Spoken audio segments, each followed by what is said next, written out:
Jean-Luc Mélenchon, candidat malheureux à l'élection présidentielle française en 2012, 2017 et 2022, est actuellement au Maroc. Et selon de nombreux médias, il se serait positionné en faveur du Sahara marocain. Vraiment? Voyons ça.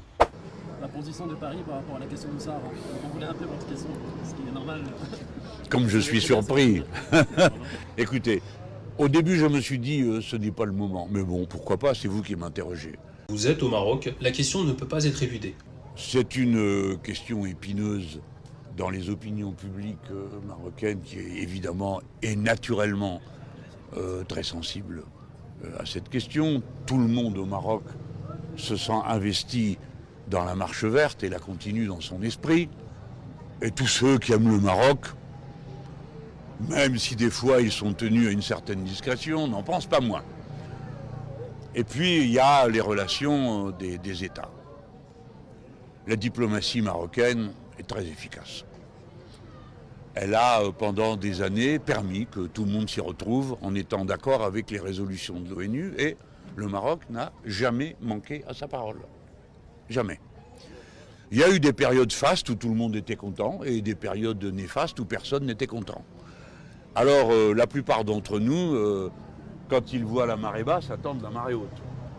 Il a passé 1 minute 7 là, à ne rien dire. 1 minute 7 à poser des observations, des constatations, à livrer des évidences. Ça permet de gagner du temps et ça permet en même temps de laisser croire à son interlocuteur qu'il est en train de recevoir une réponse digne de ce nom. Nous sommes un peu dans cet état d'esprit aujourd'hui. Mais Ah, là on se dit qu'il va enfin nous répondre.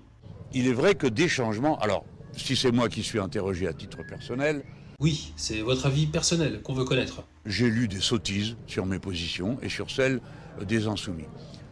Il n'existe aucune relation du mouvement insoumis institutionnel avec qui que ce soit d'autre que les partis de la démocratie marocaine. La France insoumise ne peut pas être en relation avec les terroristes du Polisario puisque c'est un groupe armé. Tout le monde me comprend ? Non, tout le monde ne vous comprend pas, monsieur Mélenchon. Question très simple du journaliste marocain, réponse très compliquée, très alambiquée de Jean-Luc Mélenchon. Il a fait une observation très générale, très globale, suivie derrière d'une caresse à l'égard de la diplomatie marocaine. C'est pas compliqué de féliciter la diplomatie marocaine avec tout le travail qu'elle a entrepris ces dernières années. Donc je n'ai pas besoin de me répéter, je pense. Et je n'aime pas qu'on m'attribue des positions qui ne sont pas les miennes ou qui ne sont pas celles de mon mouvement. Mais je ne vous cache pas qu'il y a des opinions différentes. Et moi, dans mon rôle, je dois tenir compte de ça. Il nous répète des évidences, d'essayer de concilier tous les avis, c'est pareil pour tous les partis. Mais la question, encore une fois, c'était votre avis personnel, à vous, en tant qu'homme politique. Vous ne savez plus sur quel pied danser. Mais je suis moi-même équipé d'un cerveau et j'ai ma propre vision de tout ça. Et là, c'est intéressant. Quand il dit « je suis équipé d'un cerveau », on s'attend à ce qu'il donne un avis très tranché, mais pas du tout. Alors, Alors, quelle est votre position? je m'efforce à la fois de maintenir ce qui doit être maintenu ensemble, mais je ne peux pas faire autrement que de constater la ferveur marocaine et de me sentir attaché par elle. Je ne peux pas faire autrement que de constater que le Maroc n'a jamais manqué à sa parole à l'ONU. En tout cas, ce n'est pas le Maroc qui aura manqué à sa parole. Et puis enfin, j'ai observé, je pense que ce sont des paramètres nouveaux, la prise de position des États-Unis d'Amérique, d'Israël et de l'Espagne a modifié le regard que le monde porte sur cette question. N'est pas claire dans sa réponse, mais elle est très claire pour ceux qui savent l'écouter. Il parle de la ferveur marocaine, de l'avancée diplomatique, il parle de la constatation du terrain. Il est en train de nous dire que si on est pragmatique, aujourd'hui, on ne peut pas être autre chose que pro-marocain et reconnaître l'intégrité territoriale du Maroc qui s'étend de Tanger à la Goula. Je souhaite que mon pays le comprenne et que dans tous les cas, on n'en fasse pas un sujet de querelle avec les Marocains. Là, peut-être, c'est la partie la plus intéressante de son intervention. C'est l'appel qu'il fait à la France. Et encore une fois, c'est un appel pragmatique. Il faut en avoir conscience et ne pas être dupe. Mélenchon explique ou essaye de transmettre l'idée qu'il faut soutenir le Maroc, car c'est le Maroc qui est en avance sur le dossier. On n'est absolument pas dans les sentiments, on n'est absolument pas dans l'avis personnel, on n'est rien d'autre que dans le calcul politique, froid, pragmatique, utile. Et nous n'avons pas, nous, à manifester autre chose que du réalisme. Qu'est-ce que le réalisme? Il y a des frontières. il y a une organisation internationale qui s'appelle l'ONU. On y a voté tous ensemble des décisions. Eh bien, on les applique. Le Maroc a mis sur la table des propositions. Elles sont intéressantes. Elles doivent être considérées.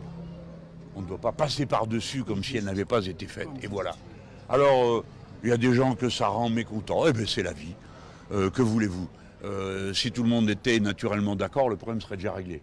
Donc, partons des réalités. La géopolitique de la région impose et nourrit une tension entre le Maroc et l'Algérie. Donc quand Jean-Luc Mélenchon fait une visite au Maroc, forcément à Alger, on grince des dents. Mais c'est là où c'est très important, et c'est que c'est du mélenchonisme. C'est que si la situation politique s'inverse, il pourra toujours revenir sur ses propos qui ne sont pas clairs. Il pourra toujours utiliser ses propos ambigus, dans un sens ou dans un autre. En tout cas, moi, c'est mon attitude.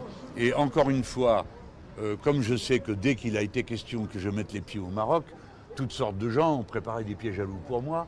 Et aujourd'hui même encore, je vois que dans un grand journal extrêmement hostile au Maroc, et qui ferait mieux de se taire la moitié du temps, et s'il avait pu s'épargner de parler aussi mal des Marocains, je l'aurais regardé avec plus de faveur. Mais ça n'a pas été le cas.